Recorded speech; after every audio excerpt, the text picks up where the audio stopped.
Eu faço já convite aqui ao Júlio Neri, né, o diretor de assuntos minerários, para fazer a moderação dessa sequência desse painel. Lembrando que esse painel também é uma continuação de uma área mais técnica para essa mesma questão, para essa mesma agenda de como fazer a inserção da agenda de minerais críticos e estratégicos dentro da discussão da COP30.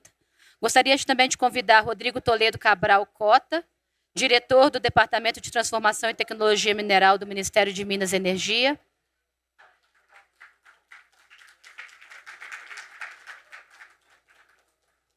Não sei. Acho que o Rodrigo ficou engarrafado em algum lugar.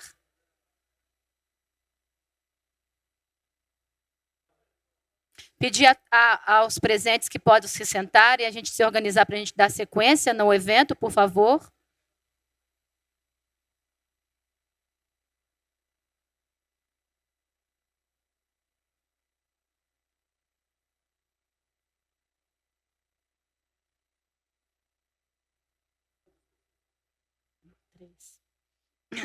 Conseguiu chegar, Rodrigo? Que bom. Chamar também Carlos Onildo dos Santos Colombo, coordenador-geral de Energia e Mineração do Ministério da Fazenda.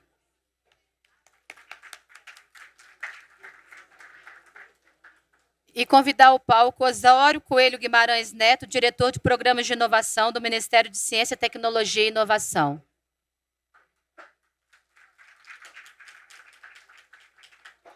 Júlio, a palavra é com você.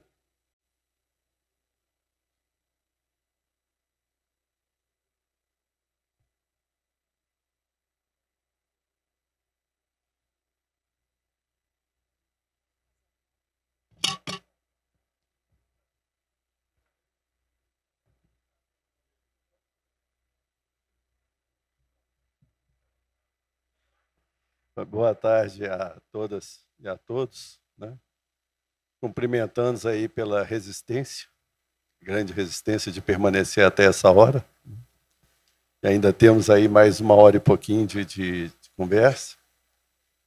Mas agora nós vamos avançar um pouco mais nessa agenda, nesse painel que busca conversar sobre como inserir a agenda de minerais críticos e estratégicos nas discussões da COP30 e na transição energética justa. Se vocês verem aí a descrição do painel, tem também o lançamento do Green Paper, mas ele já foi feito, né? Então, já está lançado, né? Como diria o Júlio César Romano, alia jacta est, né? Então a sorte já está lançada e vocês podem agora, então, avaliar o nosso Green Paper desse ano para a COP30. Então, essa agenda, né, incorporando esses minerais críticos e estratégicos nessas discussões da COP30, né, eu gostaria de começar aqui, então, já que nós vamos falar de inserção aí de uma agenda nova de minerais críticos, são inovações, né, começar com o Osório Coelho, né, diretor do Programa de Inovação do Ministério de Estado da Ciência, Tecnologia e Inovação, para que ele faça, então, as colocações dele a respeito desse assunto. Osório, por favor, fique à vontade. Obrigado. Obrigado. Primeiramente, queria agradecer o convite do IBRAM, pelo gentil convite, né, de mais uma vez participar de uma discussão de muito alto nível, né? Eu gosto de dizer que toda vez que eu participo de um painel desse, eu sempre saio mais rico, né, porque eu aprendo muito, né, escutando todos e todas com as suas contribuições. Queria cumprimentar meus companheiros aqui de painel, nosso moderador, né?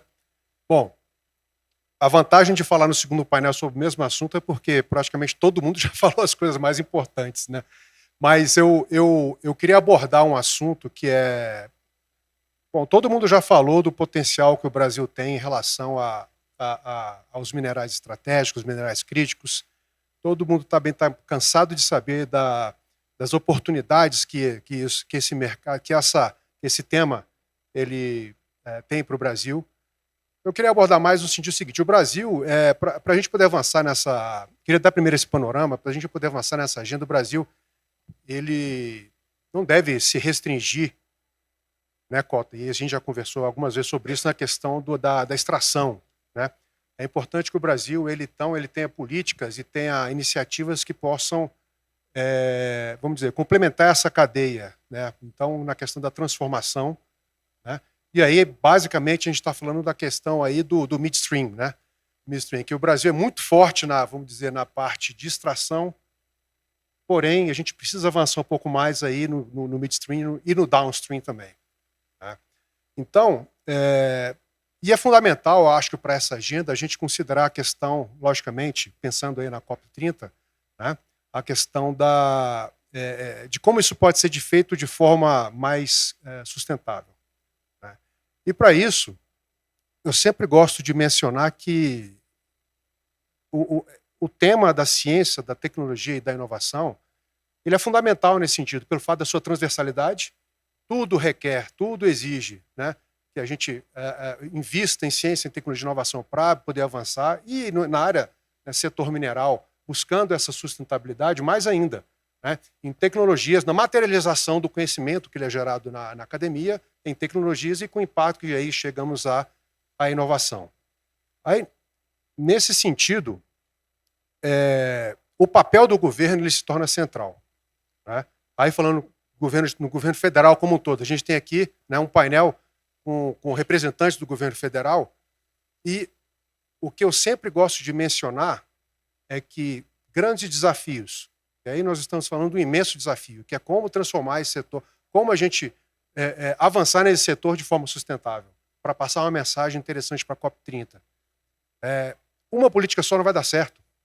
Uma política só, ela não vai conseguir resolver um desafio tão complexo igual a esse. Então, por isso que nós precisamos de políticas, iniciativas e ações que sejam convergentes.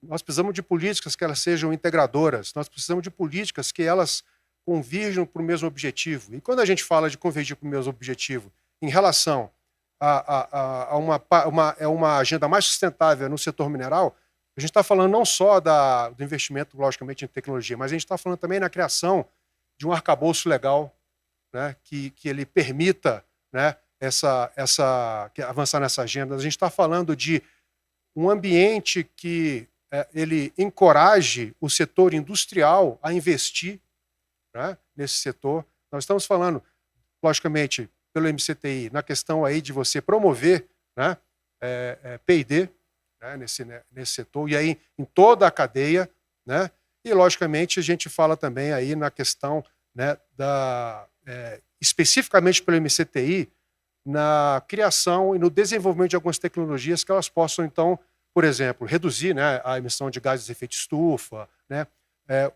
o tratamento de resíduos, você usar energias renováveis, usar inteligência artificial, rastreabilidade, enfim, uma série de tecnologias que estão aí ao nosso dispor, mas elas precisam ser adaptadas para esse setor, buscando a sustentabilidade. Então, nesse sentido, em relação a essas políticas integradoras, como é que o Ministério de Ciência e Tecnologia, então, no que se refere a esse eixo aí, né, de inovação, como é que ele vem trabalhando? O Ministério está passando por um momento bastante positivo, né? A gente escutou aqui, né, o Cota, o MME, o pessoal reclama do MME, o pessoal reclama, né, do Ministério da Fazenda, do MCTI ninguém reclama. A gente só tem coisa boa para apresentar, pode reclamar de outras coisas, né? Mas isso que é bom a gente fazer parte de um governo, né, do Ministério, né, que tem uma agenda assim, positiva. É brincadeira, viu, gente? Lógico. Né? Reclama do MCTI também. Mas no sentido do MCTI, é importante mencionar que essa questão da mineração, ela fez parte da discussão que houve, né, em relação à ENCT, né, a Estratégia Nacional de Ciência, Tecnologia e Inovação, que ela vai vigir até 2030.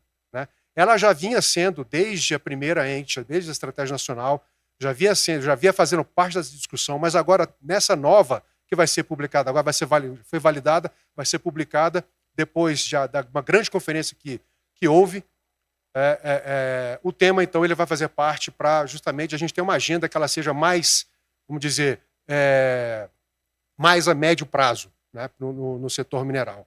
Então, é importante mencionar também essa questão da Estratégia Nacional de Ciência e Tecnologia, de como o setor mineral ele vem fazendo parte aí da agenda do Ministério. E, para terminar essa minha primeira intervenção, a gente tem uma proposta muito clara para a COP30 em relação ao setor mineral. Muito clara. E eu citaria três propostas que a gente considera fundamentais. A primeira, logicamente, é a descarbonização, né, logicamente, com inclusão social. Isso aí, a gente não está pensando só na questão da sustentabilidade, mas isso aí cria oportunidades, cria emprego, né? Cria, vamos dizer, e mais, desenvolvimento regional. Isso é muito importante a gente pensar nessa primeira fase da descarbonização com inclusão social e com desenvolvimento regional. A segunda, obviamente, é a nossa soberania tecnológica. A soberania tecnológica é fundamental para que a gente seja encarado, né, no mundo. E aí é importante falar que o mundo ele vem olhando o Brasil como um importante player no setor mineral.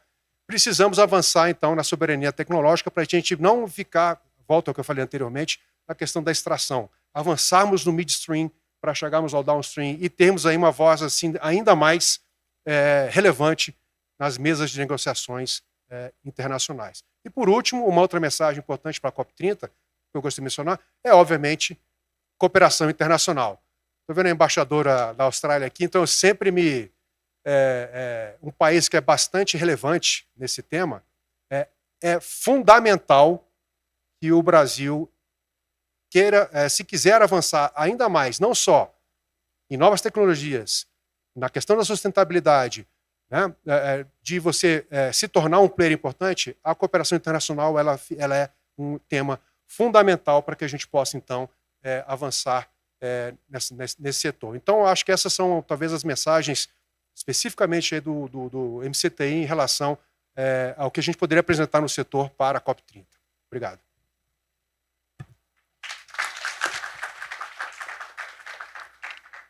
Obrigado, Osório. Eu queria também dizer aqui que nós estamos num período de discutir democracia, então, democraticamente, a Claudinha cortou 10 minutos do painel. Né, Cláudia? Então, vai ter direito só uma passagem. Aí eu peço desculpas aí aos painelistas por causa do adiantado da hora. Né? A gente já está, vamos dizer assim, com quase uma hora de atraso aí no final do evento. E a turma tem que, às vezes, ir para o aeroporto, às vezes ir para casa. Então, a gente vai ter que peço a compreensão de todos aí nisso. Então, passando agora, depois do Osório, né? Eu gostaria de passar, então, para o Carlos Colombo, que é coordenador geral de energia e mineração. Dentro desse aspecto, né, que o Osório falou muito bem aqui, nós vamos precisar de políticas e ações convergentes e efetivamente, esse projeto que encontra-se na Câmara, a gente sabe que ele vai precisar de complementos, né? Ele não é, vamos dizer assim, ele é o primeiro, né, e vai dar a diretriz, mas ele vai necessitar de vários complementos. Nós temos diversas coisas que precisam avançar no Brasil nessa questão da mineração, do investimento em mineração, dos financiamentos, de modos de captação de recursos para mineração. Né? É um exemplo que eu cito sempre. Né? Canadá e Austrália são a origem do capital das empresas que fazem pesquisa mineral do Brasil. Né? O Rodrigo conhece muito bem, o Rodrigo já está na segunda vez que ele vai ao PDAC no Canadá, né?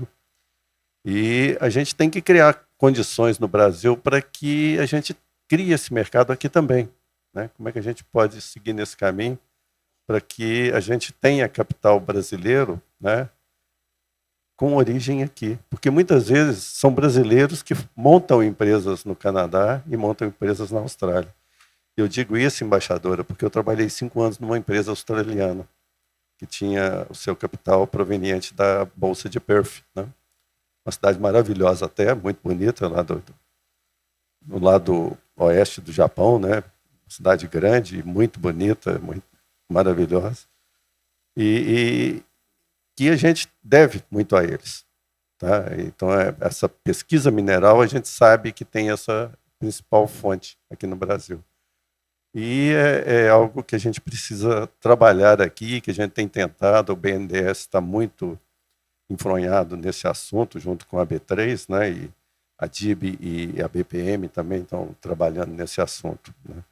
Mas então eu queria passar aqui então para o Carlos, não para falar sobre financiamento, Carlos, não precisa te preocupar com isso, não vou te cobrar nenhuma ação agora, mas para falar aí sobre esse assunto também. Obrigado. Obrigado, Júlio. Boa noite a todos. Já somos quase 6 horas. Queria cumprimentar aqui os colegas de painel, cumprimentar a todos que estão aqui presentes. E depois de uma fala tão inspiradora da ministra Isabela, a pergunta de como inserir a agenda da mineração na COP fica aqui batendo na nossa cabeça.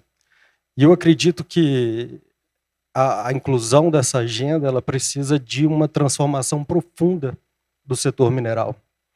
E é assim que eu gostaria de começar agradecendo o convite e parabenizando o trabalho do IBAM, parabenizando esse evento, porque esse tem sido o papel do IBAM de transformar a mineração, e eu acredito que é assim que nós vamos conseguir incluir a agenda da mineração numa agenda tão estratégica e transformar a economia brasileira. E eu falo em transformar a economia brasileira porque esse tem sido uma das principais agendas do Ministério da Fazenda. O Ministério da Fazenda, tradicionalmente, ele cuida de uma agenda macroeconômica, de estabilidade macroeconômica, e uma agenda de melhoria do ambiente de negócios. E este Ministério da Fazenda, sob a liderança do presidente Lula e do ministro Haddad, tem tratado de implementar diversas iniciativas para promover uma nova economia e um novo Brasil. E a gente faz isso através do Plano de Transformação Ecológica. Esse plano que levou ao que a Ana Toni comentou aqui, a realização do Pacto da Transformação Ecológica, junto dos 3 poderes. E no nosso plano de transformação ecológica, a gente tem um eixo muito específico para a transição energética. E através desse eixo da transição energética, a gente tem promovido o diálogo e implementando diversas iniciativas, diversas ações em comparação com os diversos ministérios, hoje aqui representados pelo Ministério da Ciência e Tecnologia e o Ministério de Minas e Energia. O deputado Arnaldo Adin comentou bastante dos avanços que a gente teve no ano de 2024, com a aprovação do PATEM, do combustível do futuro, do MOVER, do hidrogênio de baixa emissão de carbono. E o Ministério da Fazenda teve a felicidade de contribuir profundamente com essas discussões e com a aprovação desse projeto. E é dessa forma que a gente pretende atuar e contribuir para as discussões da política nacional de minerais críticos e estratégicos, que,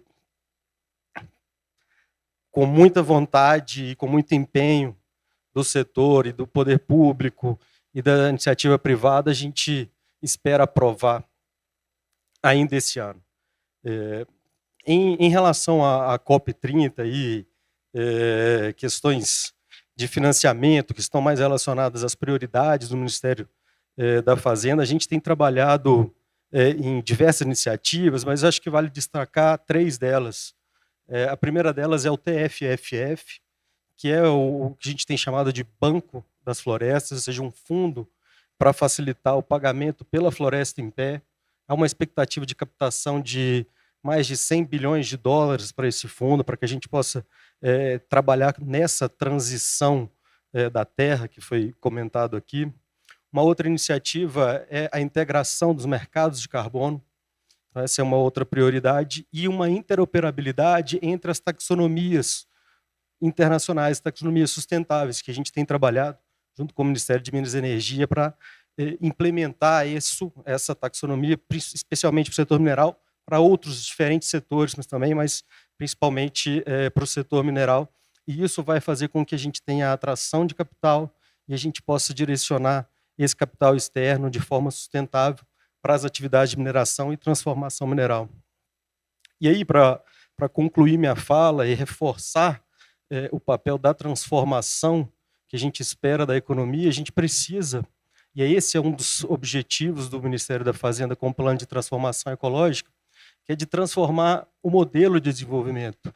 E o plano de transformação é isso, é um novo modelo de desenvolvimento, onde a gente não quer exportar minerais simplesmente. A gente pretende e gostaria de ver diversas políticas sendo integradas e implementadas para que a gente possa agregar valor aos nossos produtos, para que a gente possa exportar produtos mais verdes, produtos de maior valor agregado. A gente também quer fazer isso com uma nova forma de lidar com o meio ambiente. A gente foi bastante incitado aqui a repensar o desafio do licenciamento ambiental e da forma como que os projetos de desenvolvimento, os projetos de infraestrutura se relacionam com o licenciamento. E é assim que a gente quer propor um novo modelo de desenvolvimento que tenha mais respeito e que promova iniciativas de sustentabilidade. E, por fim, um desenvolvimento que distribua a riqueza. Que a gente possa ter uma maior justiça social e uma atividade que gere mais distribuição de riqueza, reduza as desigualdades e a gente possa ter um país com maior desenvolvimento e um desenvolvimento sustentável. Então, eu aproveito para cumprimentar a todos aqui e agradecer essa oportunidade e revolto a palavra aqui, Júlio. Muito obrigado.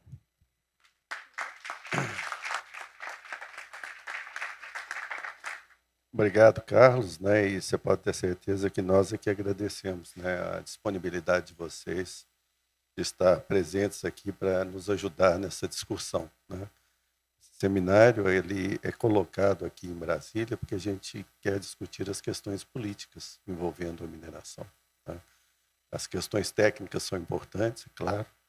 Como engenheiro de Minas, eu gosto muito das partes técnicas, né? Então mas a gente entende que ela só avança a parte técnica quando a gente tem um bom suporte político. Um exemplo que eu gosto de citar sempre, dentro dessa nossa, vamos dizer assim, dessa nossa batalha diária aí, buscando o fortalecimento da Agência Nacional de Mineração, né, e apoiando aí o diretor-geral Mauro nesse trabalho junto com a diretoria dele, é que a gente, quando teve esse suporte de recursos, né, a gente viu um avanço na agência em termos da legislação e da regulamentação das barragens de uma forma extraordinária, né? Eu tenho alguma experiência com barragens, já trabalhei bastante tempo com isso, coordenando projetos, fazendo manutenção, fazendo monitoramento. E a gente vê hoje que a nossa legislação dificilmente vai ser encontrada alguma no mundo que seja mais exigente do que ela. E, felizmente, a agência tem os recursos para fazer a fiscalização necessária. Então, quando há qualquer problema, eles conseguem chegar lá no dia seguinte, né, em qualquer ponto do Brasil. E, com isso, a gente espera que nunca mais a gente tenha desastres como os ocorridos. E a gente sabe, né, como engenheiro, né, as estruturas podem ter problema. Então, prédios podem ter problema, barragens podem ter problema, aviões podem ter problema, né? Mas quando ela é bem projetada, bem construída e bem mantida, é uma estrutura perfeitamente segura, né? E a gente tem exemplos fabulosos no Brasil. Itaipu, ontem eu estava... eu me divirto sempre à noite vendo vídeos no YouTube, ou é de física ou é de engenharia, né? E ontem eu vi um sobre Itaipu, a construção de Itaipu e tudo. É uma barragem que tem 160 metros de altura, 165, talvez no ponto mais baixo, e 8 quilômetros de comprimento. É uma barragem que foi construída em 76 a 78 e está lá estável até hoje, sem nenhum problema, trazendo, né, progresso para o Brasil e energia, que é uma coisa que a gente precisa, é uma energia limpa, né? Então, são estruturas perfeitamente seguras, assim como as próprias barragens de rejeito, né? Eu, felizmente, cuidei da manutenção de mais ou menos umas 10, nunca tive problema com nenhuma delas. Então, eu tenho essa satisfação também no currículo, né? Então, eu acho que quando a gente dá recursos, a engenharia brasileira responde. E os órgãos de governo também respondem muito positivamente. E eu acho que é isso que a gente procura. E aí eu passo a palavra para o nosso amigo Rodrigo Cota, se eu já posso te chamar assim, né, Rodrigo, pela convivência, né? Sempre. E passar a palavra para ele, representando o nosso Ministério das Minas e Energia, que é uma instituição também, Rodrigo, que você, né, o próprio Vitor Sabac, agora a Ana Paula, sempre estiveram abertos ao diálogo com o IBRAM e a gente agradece muito por isso. Obrigado, Júlio. Bem, eu vou direto ao assunto. Já foi dito aqui hoje que a mineração não está lá na COP30, né? Isso me faz vir à mente uma coisa similar, né? É como se a gente combinasse de se encontrar hoje na casa do Osório para fazer uma pizza e ninguém levar a farinha de trigo. Me parece que é isso daí, né? Então, eu vou falar um pouco sobre onde eu vejo a necessidade de articulação multilateral de instrumentos e de iniciativas para viabilizar os projetos de minerais para a transição energética e, com isso, viabilizar a transição energética. Em primeiro lugar, nunca é demais repetir e reforçar o porquê da gente estar aqui. A gente está aqui porque é preciso fazer transição energética para que os nossos filhos e netos tenham um planeta para viver. Ponto. Tá? Agora, me parece hoje, eu já estou acumulando aí 1 ano e meio de interlocução internacional sobre esse assunto, que está o mundo inteiro pensando no próprio umbigo. Né? Um país que fala em transição energética, mas que, na verdade, está preocupado com os minerais para o setor de defesa deles. Né? Outro país que fala em transição energética, mas que está preocupado com o setor automotivo dele. Outro país que está falando de transição energética, mas está querendo... Né? Enfim. E os países que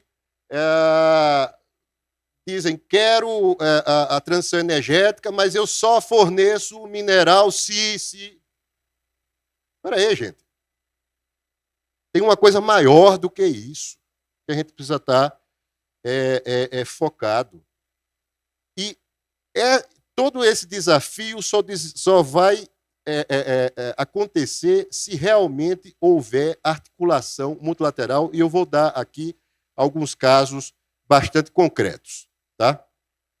Em primeiro lugar, não é para fazer transição energética e descarbonizar? Então, a mineração deve ser feita de uma maneira sustentável. Tá? Agora, o que é mineração sustentável? Tem países em diferentes estágios de evolução em relação à tecnologia de exploração mineral. Vamos fazer todo mundo se nivelar, em primeiro lugar. Segundo, não é para descarbonizar o planeta? Então, por que é que uns países vão ficar enchendo navios de minérios que vão ser transportados ao longo de metade do mundo para ser processado lá do outro lado do mundo, e lá, quando for processado, assim, uma quantidade enorme de matéria que foi transportada, emitindo carbono, vai ser jogado fora?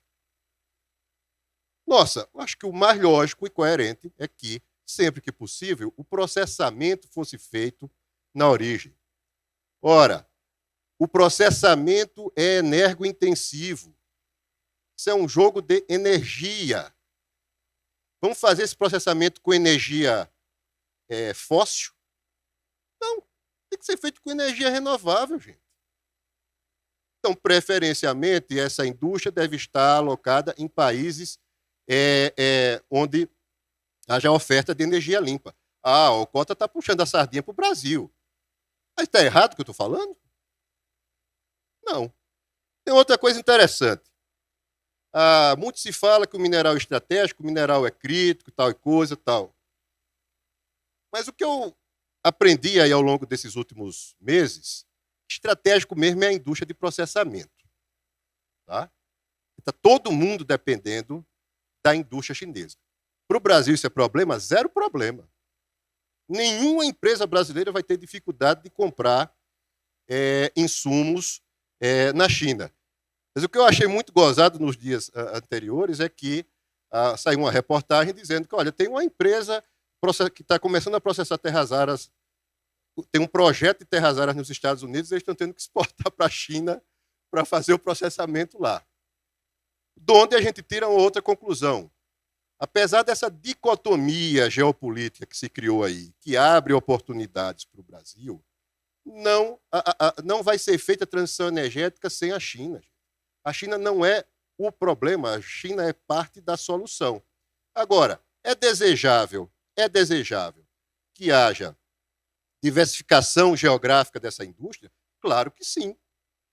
Uma questão de resiliência de cadeias, de segurança de cadeias, de eficiência de cadeias, inclusive em relação a essa coisa que eu falei do transporte do mineral para lá. Quer dizer, o que eu estou começando a achar muito provável de acontecer no Brasil, por exemplo, é a BioID vai fazer carro elétrico aqui e vai ter, parece que tem projeto de mineração. Então, nós vamos extrair o minério aqui, vamos mandar para a China, processa lá e traz de volta para fazer o carro aqui.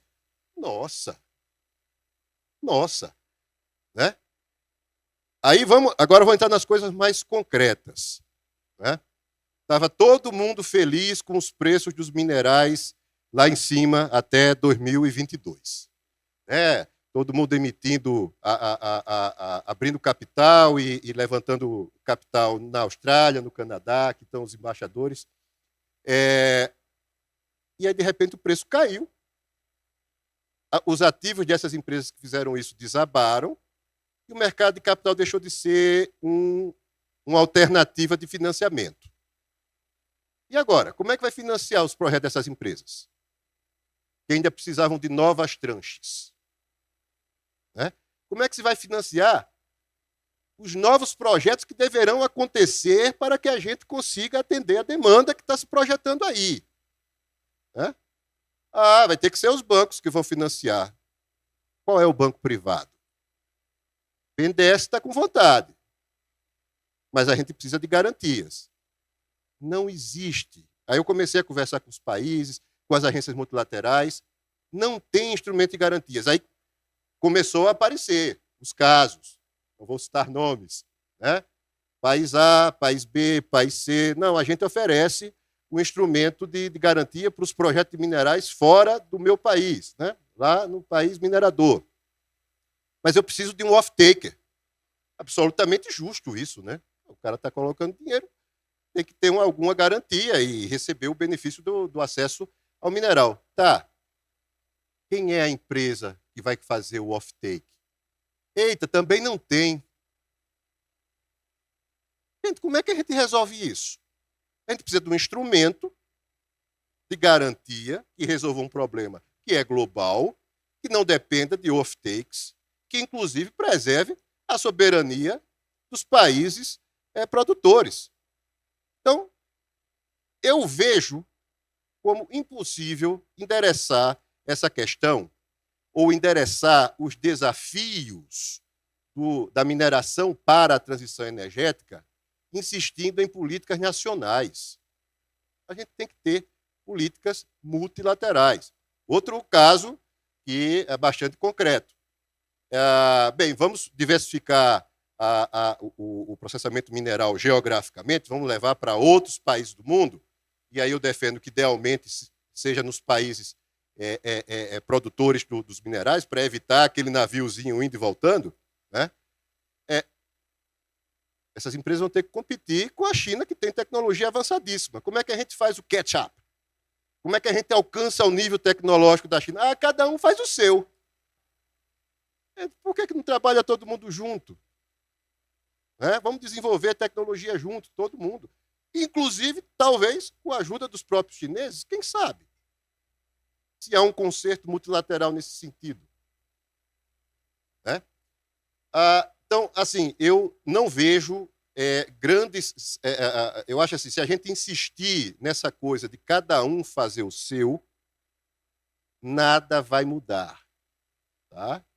A gente vai continuar exportando minerais para a China. Eu, particularmente, acho isso um tremendo negócio. Tremendo negócio. A China vai oferecer eficiência e vai vender os produtos de alta tecnologia dela para o mundo, e a gente faz a transição energética. É um caminho também. Tá? Então, a gente precisa ter isso muito claro em mente para que e falar isso de maneira cada vez mais clara, para que os tomadores de decisão entendam que é preciso acordar isso daí multilateralmente. Inclusive, tem um outro desafio também tremendo, essa indústria de processamento mineral necessariamente vai ser feita por empresas privadas. Todo mundo sabe que nenhuma empresa no Ocidente tem preço para competir com os chineses. Não tem. Aí, de novo, cada país vai fazer o subsídio da sua empresa. Né? E uma outra coisa importante. É claro que os países produtores têm interesse em desenvolver as suas minas, mas está todo mundo, países produtores e países consumidores, enfrentando tremendos desafios fiscais. De novo, vamos trabalhar sozinho, cada um por si, Deus por todos? É isso mesmo, né? Cada um por si e Deus por todos, para que talvez tenhamos um planeta para viver nos próximos anos. Tá? Então, era essa a minha contribuição e talvez aí alguém se convença de que tem que levar farinha para fazer a pizza. Obrigado.